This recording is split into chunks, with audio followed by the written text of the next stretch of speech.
Hello and welcome back to another exciting coverage of our cricket, the best ever cricket players in the world from different nations. And we have already covered India and Pakistan. Today, I'm very excited personally because this team is my most favorite past the Indian team. So, welcome to the West Indies best ever 11. And in addition to the playing 11, we have the 12th man and the three reserve players. Once again, the best ever West Indies team put together from the 50s, 60s, 70s, and 80s, and all the way till today. I'm truly excited about the playing 11 and the players we have picked, and I hope you like it too. Let's start.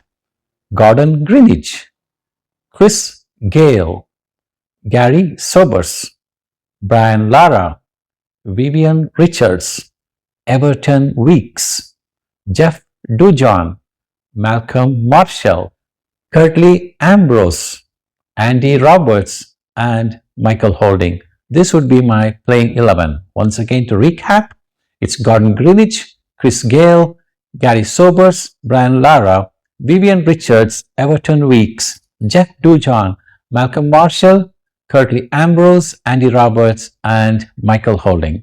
So this would be my playing 11 best ever for the West Indian team.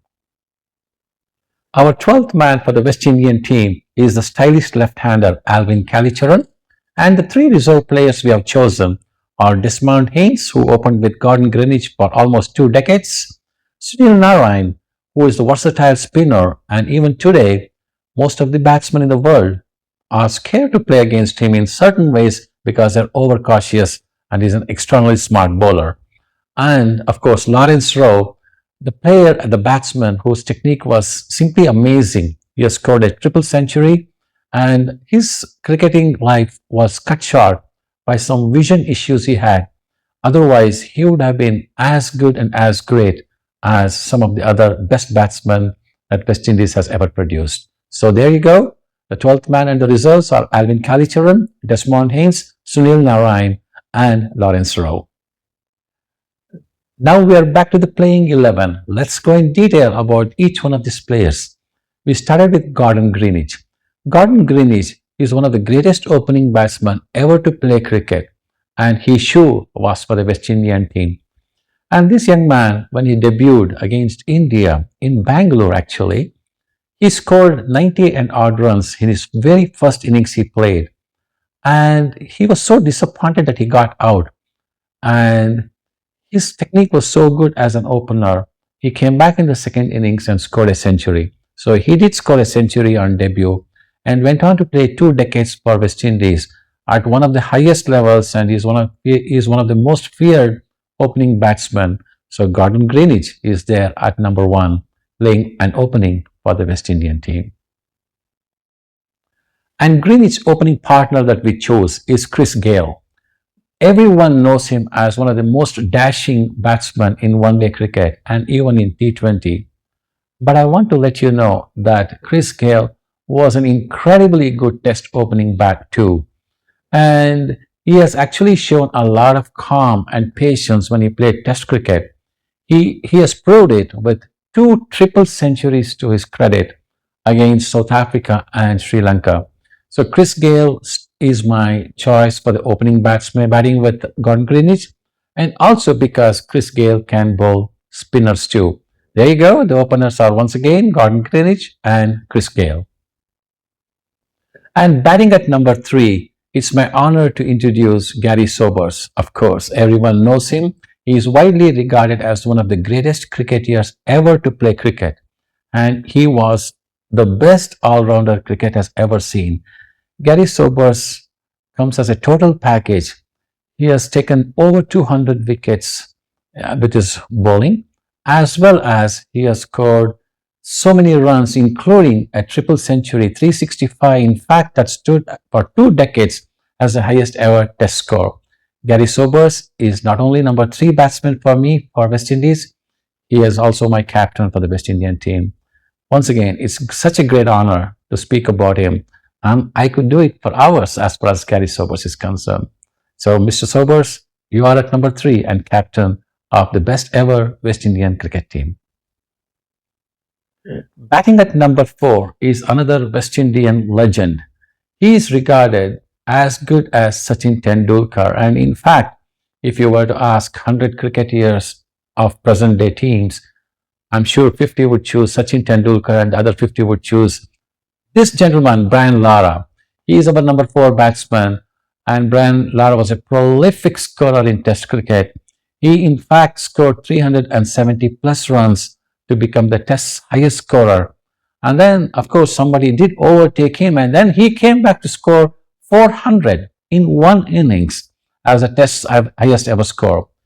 A great stroke player, great in technique, and his backswing was so good and his timing was so good. He is definitely regarded as one of the cricket's best ever players, not just for West Indies, for the whole world. And there he is at number 4 for the West Indian team, Brian Lara. So far, I've introduced so many great West Indian cricket players, the batsmen, the best ever. And just when you're wondering how can it ever get better, it certainly does. Batting at number 5 is Vivian Richards.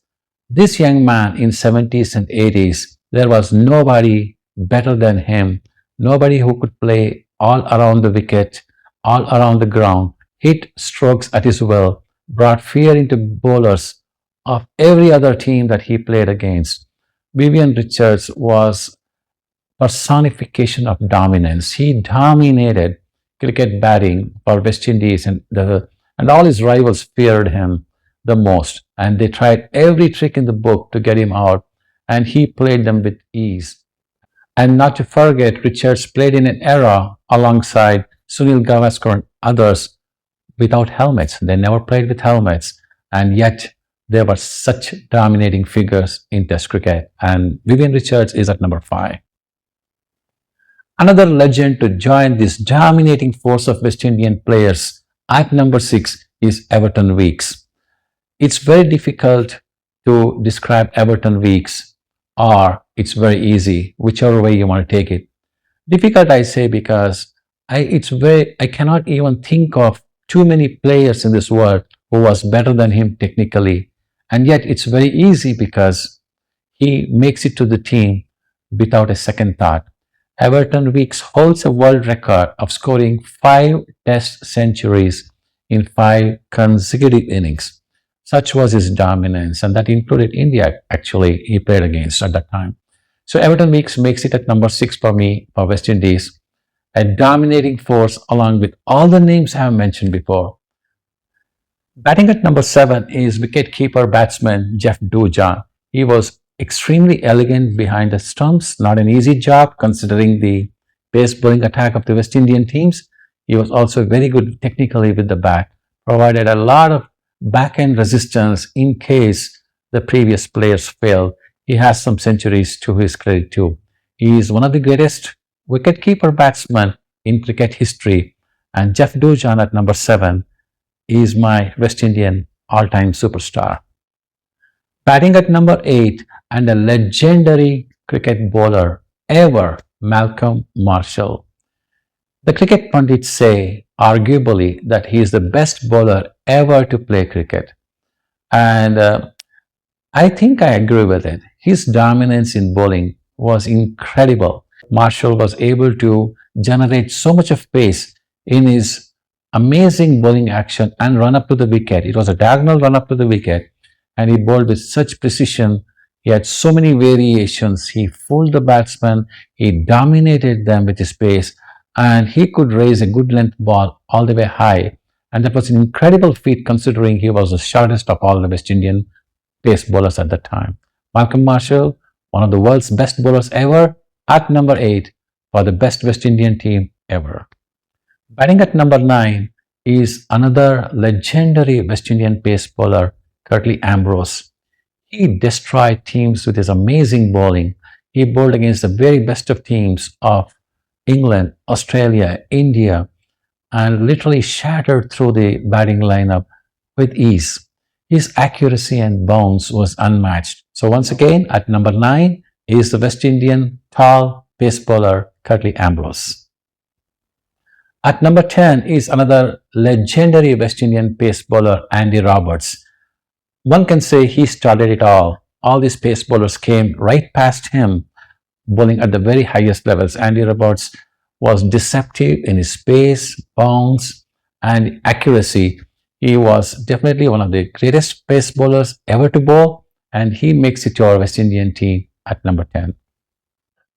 And finally, at number 11 is another legendary pace bowler, Michael Holding. Tall, lanky, one of the best run-ups to the wicket, smooth bowling action. He had a nickname, Whispering Death, because nobody could hear him, including the umpire when he bowled. Yet he bowled at such fierce pace, bounce, variations that he intimidated the batsman, just like the other pace bowlers of the West Indian team. He definitely makes it at number 11. And there you go, folks. We have all the 11 players in detail for the West Indies team, one of my favorite all-time greats. And finally, let's cover briefly the 12th man and the reserves. Our 12th man is Alvin Kalicharan, a very stylish left-handed batsman, has scored many centuries, including one on debut. I think it was in New Zealand. And he made it to the team and was playing at number 3 during the 70s and 80s, along with the West Indian greats we have talked about. So Alvin Kalicharan, the stylish left-hander, is my number 12. And the reserve players, I think it's very important to note that one of the reserve players is very interesting, Sunil Narine. He never has played Test cricket. However, West Indies historically has a dearth for spin bowling. It was a difficult decision between Sunil Narine and Lance Gibbs because I did need one spinner to come in. I thought about it a lot, and in today's world, definitely Sunil Narine would intimidate most of the best ever cricket players of past and present. So I pick him as a reserve ahead of Lance Gibbs, and he can also replace Chris Gayle very easily, both as an opener and as a spin bowler. And Desmond Haynes is another reserve player that we have. He opened with Gordon Greenidge, played through the 70s and 80s during the decade, and he replaced actually Roy Fredericks at the time and continued to play for almost 15 years for the West Indian team. He is one of my reserves. And the last reserve player is Lawrence Rowe, extraordinarily good in his technique. He was regarded as the most dangerous and the best batsman ever, even in this current lineup. And unfortunately, his career was cut short by his vision issues that he had. But Lawrence Rowe will always be remembered as one of the greatest batsmen to play for West Indies. So he makes it to my reserve team too. So there you go, folks. That's the West Indies best ever. The 11, the 12th man, and the reserves. I'm so glad to share with you. Please share your comments because it's important for us. I know you might have some other names that would have made the team, but this is the best team that we have thought about and we present it to you. And thanks for joining us. We look forward to seeing you once again next week as we present to you one more greatest ever team, and that would be the Australians. The best players ever to play for Australia will be featured in our next show. We thank you for all the encouragement you have given us and supported us, and for all the viewing and all the comments you have made. Please don't forget to subscribe us at KrisViMelodies as we bring you the very best of music, healthcare tips, and cricket. So long, everyone. Thank you.